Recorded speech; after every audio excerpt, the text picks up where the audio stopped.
देवीं रामकृष्णं जगद्गुरुं पादपद्मे तयो श्रित्वा प्रणमामि मुहुर्मुहुः। नमस्ते यतिराजाय विवेकानन्दसूरये सच्चित्सुखस्वरूपाय स्वामिने तापहारिणे ॐ स्थापकाय च धर्मस्य सर्वधर्मस्वरूपिणे अवतारवरिष्ठाय रामकृष्णाय ते नमः।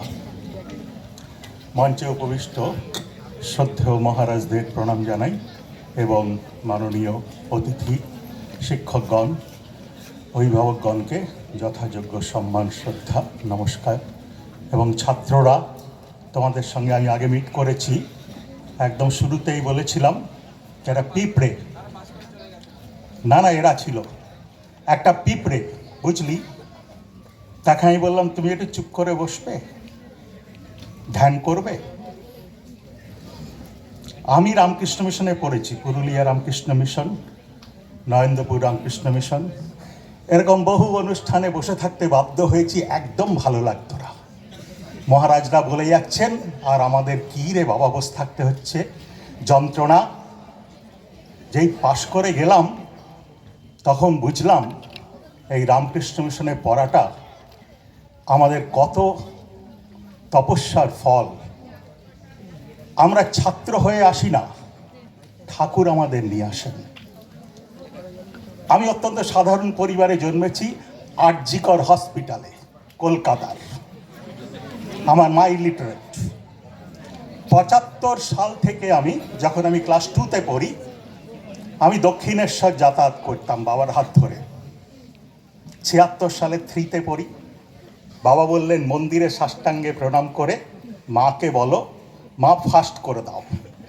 একটা 7-8 বছরের ছেলে মন্দিরে সাষ্টাঙ্গ প্রণাম করে বলল মা ফাস্ট করে দাও। অভাবনীয়ভাবে ফাস্ট হয়ে গেলাম পরীক্ষায়। তা ভগবান কথা শোনেন, পুরুলিয়া রামকৃষ্ণ মিশনে ভর্তি হলাম। বাবা বললেন আমি স্ট্যান্ড করা ছেলের বাবা হতে চাই। টেস্টের আগে মা এসছেন দেখা করতে, বললেন বাবা স্ট্যান্ড করবি তো? আমি বললাম মন্দিরে গিয়ে ঠাকুরকে বলো যা বলবে তাই হবে। Unfortunately I got 10th rank in West Bengal. মাধ্যমিক পরীক্ষায় 10ম স্থান অধিকার করেছিলাম পুরুলিয়া রামকৃষ্ণ মিশন থেকে। হায়ার সেকেন্ডারি নন্দপুরে, যাদবপুরে ইঞ্জিনিয়ারিং পড়লাম। ডানলপ টায়ারে চাকরি পেলাম। মনে হলো টাকা রোজগার করতে হবে, এত টাকা যে ব্যাংকে এত টাকা থাকবে আমি ইন্টারেস্টটা শেষ করতে পারবো না। যারা একটু ম্যাথামেটিক্স শিখেছে, ইনফিনিট সিরিজের মতো টাকাটা বাড়বে কন্টিনিউয়াসলি। কি করে হবে? কম্পিউটার সায়েন্স পড়তে হবে। চলে এলাম আইএসআই ক্যালকাটায় কম্পিউটার সায়েন্স পড়তে। লক্ষ্য আমেরিকা যাওয়া। ডলার $1 $45। চলে গেলাম আমেরিকাতে চাকরি নিয়ে। তার আগে আমার ব্যাঙ্গালোরে চাকরি করার সময় দীক্ষা হলো পরম পূজনীয় রঙ্গনাথানন্দজি মহারাজের কাছে। এবং আমি রামকৃষ্ণ মিশনের খুব দুষ্টু ছেলে ছিলাম, এবং এই বারবার বলি যে এই দুষ্টু ছেলেরাই রামকৃষ্ণ মিশনের অ্যাসেট। আমরা যত দুষ্টুমি করব তত আমাদের শেকড়টা না রামকৃষ্ণ মিশনের ভেতরে ঢুকে যাবে। তো সেই দুষ্টু ছেলেটা পাল্টে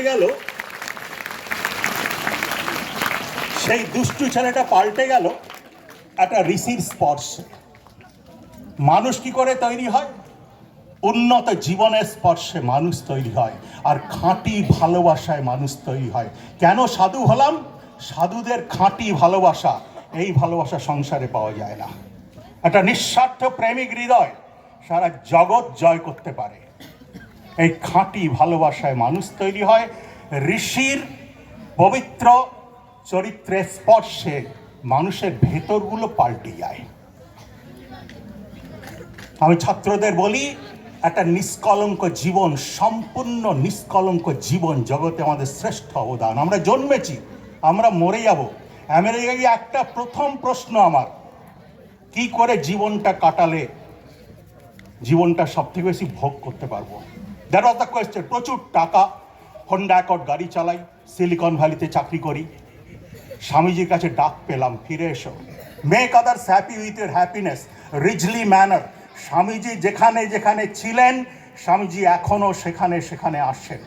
স্বামীজির বাড়িতে গেলে পাওয়া যাবে, কাশীপুরে পাওয়া যাবে, দক্ষিণেশ্বরে পাওয়া যাবে, বেলুর মঠে পাওয়া যাবে, রিজলি ম্যানরে পাওয়া যাবে, প্যাসাডিনাতে পাওয়া যাবে, থাউজেন্ড আইল্যান্ড পার্কে পাওয়া যাবে। সর্বত্র স্বামীজি এখনো জেগে আছেন। জীবন্ত অনুপ্রেরণা, জীবন্ত শক্তি।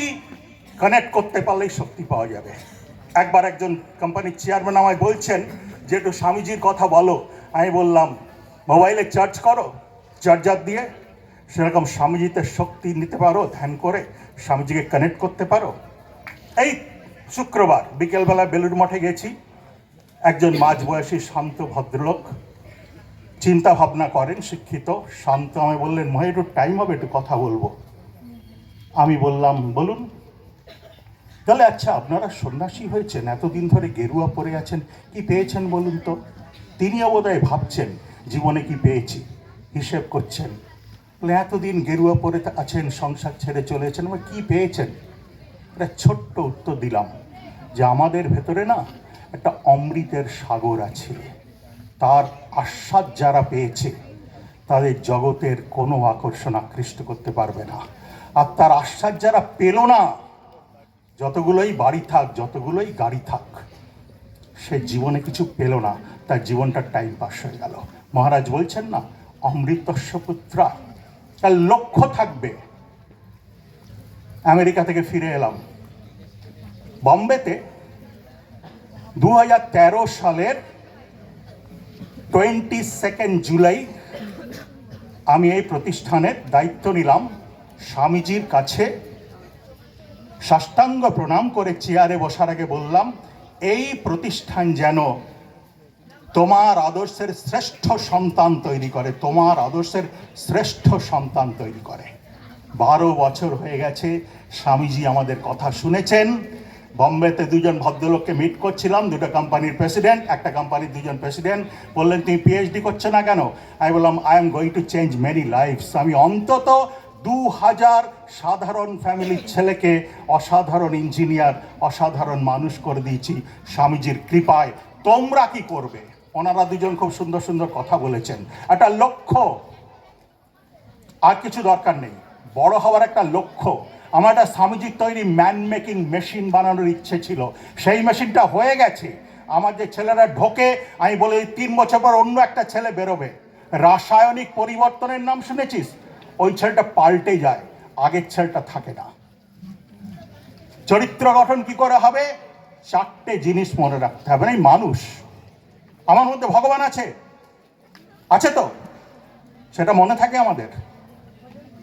আমরা হৃদয়ে ভগবানকে নিয়ে ঘুরে বেড়াচ্ছি। এটা একটা মন্দির, ভেতরে প্রতিষ্ঠিত জীবন্ত দেবতা। আমেরিকায় গিয়ে কি শিখলাম? 2টো জিনিস, আত্মবিশ্বাস, আত্মশ্রদ্ধা। আত্মবিশ্বাস, আমার ভেতরে ভগবান, বললে হবে না, জানতে হবে। শক্তিটাকে আনফোল্ড করতে হয়। মহারাজ বলছিলেন না, অনন্ত শক্তি, অনন্ত জ্ঞান, অনন্ত পবিত্রতা, অনন্ত আনন্দ ধ্যান করে জাগাতে হবে। আর জীবনে আনন্দ থাকার আরেকটা কি উপায়? এক হচ্ছে গভীর ধ্যান, আর এক হচ্ছে মানুষের মুখে হাসি ফোটানোর সাধনায় নিজেকে নিঃশেষ করে দেওয়া, যেটা বিবেকানন্দ করেছিলেন। তোর যদি জীবনীটা পড়িস, জীবনে এই করবো, একটা আদর্শ ঠিক করতে হবে। কি করব আমি জীবনে? জীবনটা কি টাইম পাস হবে? একটা আদর্শ ঠিক করতে হবে। সেই আদর্শগুলো ঠাকুরমা স্বামীজির জীবন ছাঁচ। নিজেকে ঠিক করতে হবে, কি হব। আমার বন্ধুরা গাদা গাদা চাকরি করে, কোটি কোটি টাকা মাসে, কোটি টাকা মাইনে পায়, ঠিক আছে, দেশে বিদেশে, কিন্তু শান্তি পেয়েছি, আনন্দ পেয়েছি। Am I happy with my life? কালকে আমার মহারাজকে একটু কারেকশন করে দিয়ে, আমার ছাত্ররা কালকে ওগুলো ডিস্ট্রিবিউট করেছে। আর আমার একটা যুবভারতী ক্রীড়াঙ্গনে প্রোগ্রাম ছিল পশ্চিমবঙ্গ সরকারের যুব দপ্তরের, ওখানে আমি বেলুর মঠ থেকে আমায় পাঠিয়েছিলেন মহারাজরা। তো সেখানে বললাম যে এত মহৎ জীবন হবে আমাদের, এত মহৎ জীবন হবে যে যেদিন এই জগৎ থেকে চলে যাব, সেদিন যেন নিজেকে পুজো করতে পারি। হ্যারিয়েট মেকেনলিকে স্বামীজি লিখছেন যে ভগবান নির্ভুলভাবে তোমার কপালে লিখে দিয়েছেন তুমি আমার। আমরা কবে ভগবানের আপনজন হব? কি করে হওয়া যায়? ত্যাগ ও সেবার আদর্শে নিজেকে নিঃশেষ করে দেওয়া, ধ্যান করে শক্তি নেব, সারা দিন মানুষের সেবায় সেই শক্তিকে নিঃশেষ করব। এই জীবন মরে শান্তি পাব। টাকা করি দরকার, টাকা করি আমাকে সব দেবে না। ত্যাগ আর সেবা, ত্যাগ, তপস্যা, পবিত্রতা, প্রেমের আদর্শ হৃদয়ে গেঁথে নাও। তোমরা এখনো ছোট আছো। আমি ছেলেদের বলি যে সত্যি কথা বলতে ভালোবাসবো, পড়াশুনোটা ভালোবাসবো। আমি হায়ার সেকেন্ডারি পড়ার সময় রোজ 8 ঘন্টা করে পড়তাম। আমি মাধ্যমিক পড়ার সময় রোজ 4 ঘন্টা করে পড়তাম। টেস্টের পর রোজ 8 ঘন্টা করে পড়লাম। এত ভালো রেজাল্ট করেছি, এমনি হয়নি। পড়াশুনো না করলে কি করব সারাদিন? How to spend the life? পড়াশোনা করতে হবে, একটা শক্ত শরীর তৈরি করতে হবে, নিঃস্বার্থ সেবা ভালোবেসে করতে হবে, সত্যি কথাটা ভালোবেসে বলতে হবে, পবিত্র জীবন ভালোবেসে করতে হবে, আর প্রত্যেকটা মানুষকে ভালোবাসতে হবে। প্রত্যেকটা মানুষই ভগবান। ঠাকুরমা স্বামীজির জীবনীগুলো বারবার বলছি পড়তে হবে। এবং ওই যে তোদের বললাম একজন ঋষি স্পর্শে আমার জীবনটা পাল্টে গেল। তোরা যদি দীক্ষা নিতে পারিস রামকৃষ্ণ মিশনের ছাত্র থাকার সময়, তাহলে দেখবি তোরা শ্রীরামকৃষ্ণকে সঙ্গে করে নিয়ে গেলি। এখান থেকে পাশ করে যাওয়ার সময় তিনি সব সময় তোদের সঙ্গে থাকবেন। তো আমরা আবার তোদের বলছি যে রামকৃষ্ণ মিশনে পড়ার সুযোগ পাওয়া কিন্তু অনেক সৌভাগ্যের ফল, যেটা এখানে থাকার সময় বুঝতে পারবি না, কিন্তু বেরিয়ে গেলে বুঝতে পারবি। আমি ঠাকুরমা স্বামীজির কাছে প্রার্থনা করি তিনি আমাদের সকলকে একটি মহৎ লক্ষ্যে জীবন উৎসর্গ করার জন্য আশীর্বাদ করুন। সবাইকে ধন্যবাদ।